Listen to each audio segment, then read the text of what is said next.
Good morning, everyone. My name is Lanie Failano, and I am the next reporter. Okay, about the stories that is given by Miss Vanessa Okias about examples of Norse myths. So, I will give you short descriptions about these three stories. So, let's begin with the Thor. So, the story about the Thor is he is, di ba kabalumantana, he is a hammer-wielding god associated with lightning, thunder, storms, sacred groves, and trees, strengths, the protection of humankind, Halloween, and fertility. So, mauna siya ang bali short description about sa story nga Thor. Burag, kita man siguro tanan ana is familiar about ana nga story. And then, the next one is the Ragnarok. So, Ragnarok, a brief description of Ragnarok is a series of events and catastrophes that will ultimately lead to the end of the world. A final battle between the gods and the demons and giants, endings in the deaths of the gods. So that is all about the Ragnarok. And then about Asgard, Asgard is in the Norse mythology the dwelling place of gods. Comparable to the Greek Mount of Olympus. Di ba familiar man ta sa Mount Olympus? And then, next. Okay, let's move on to German myths. So, German myths. Next, Mary. Please. Okay, everybody read. German myths. The myth of Dittis. Dittis in German myths.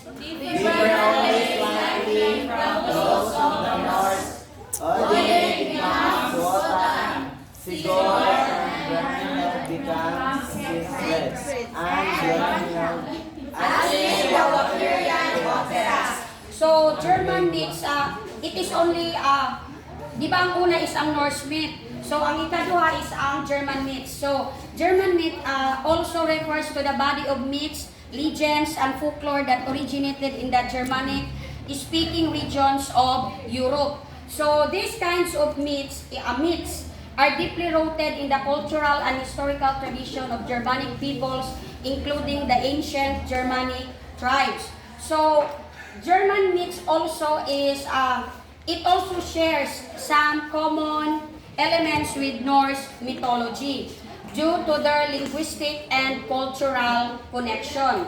So, the Germanic pantheon includes gods and goddesses such as Wodan or Odin. So, mo ni siya dili ganina.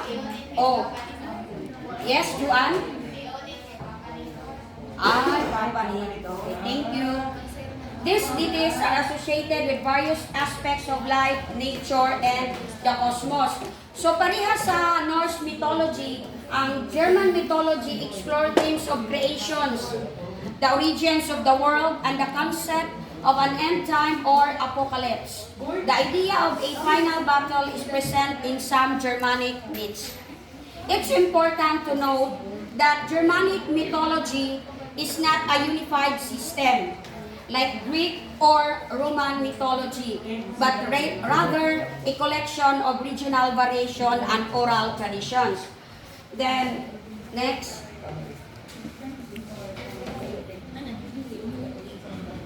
Example of German myths.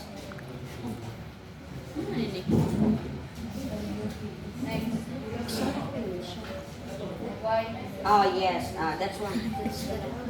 Okay, so these are the examples of German myths. Why the sunflower turns to the sun. So, are you familiar with this story? So, okay. Why the sunflower turns to the sun is a Native American myth that explains the origin of the sunflower's behavior of turning its face towards the sun.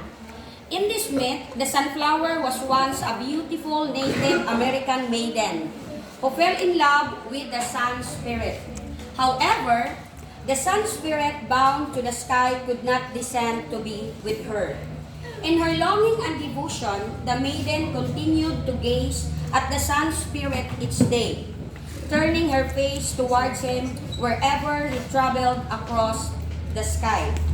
Touched by unwavering love, the sun spirit transformed her into a sunflower, allowing her to forever follow his journey across the heavens. So that is the short description about the story why the sunflower turns to the sun.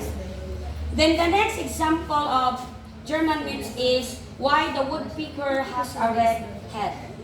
So it is also a Native American myth that offers a cultural explanation for the distinctive red crown of the woodpecker. In this myth, the woodpecker was originally a plain bird with a dull white head. The story typically varies among different Native American tribes, but a common theme revolves around the woodpecker's interaction with fire or a celestial being. In one version of the myth, the woodpecker is tasked with carrying fire from the sun to the earth as it approaches the sun.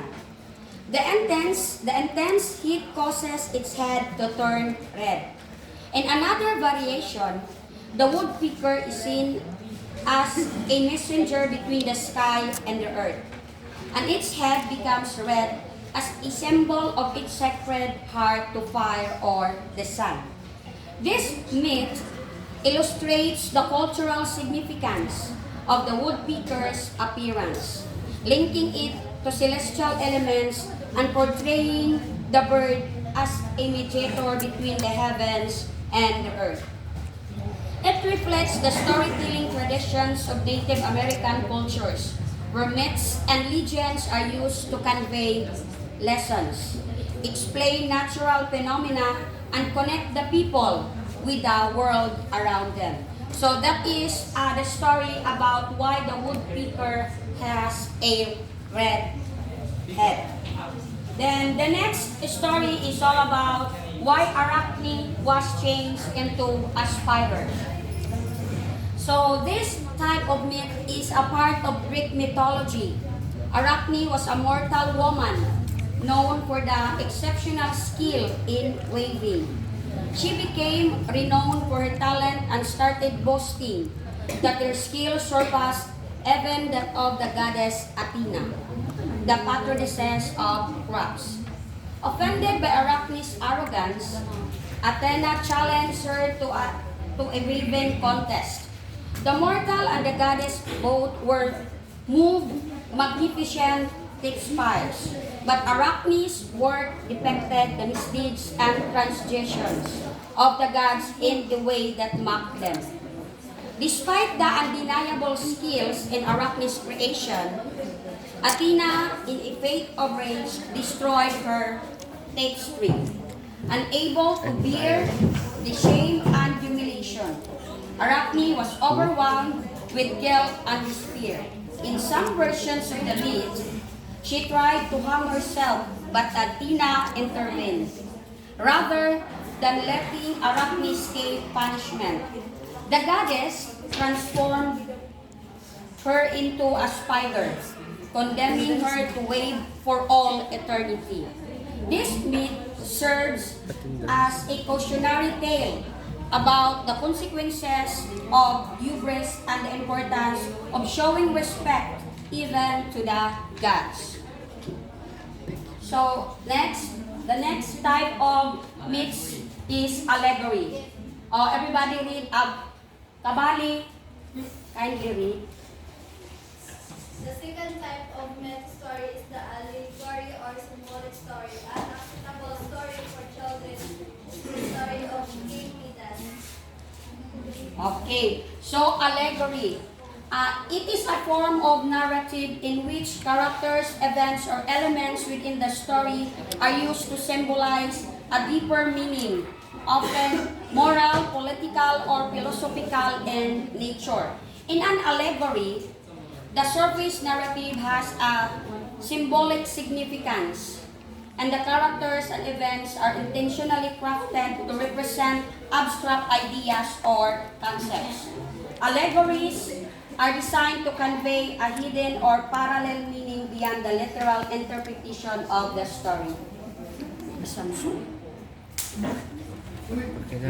Examples of allegory. Next. So So these are the example of allegory. Animal Farm, The Lion and the Mouse, and King Midas. So I will give you a brief description about Animal Farm.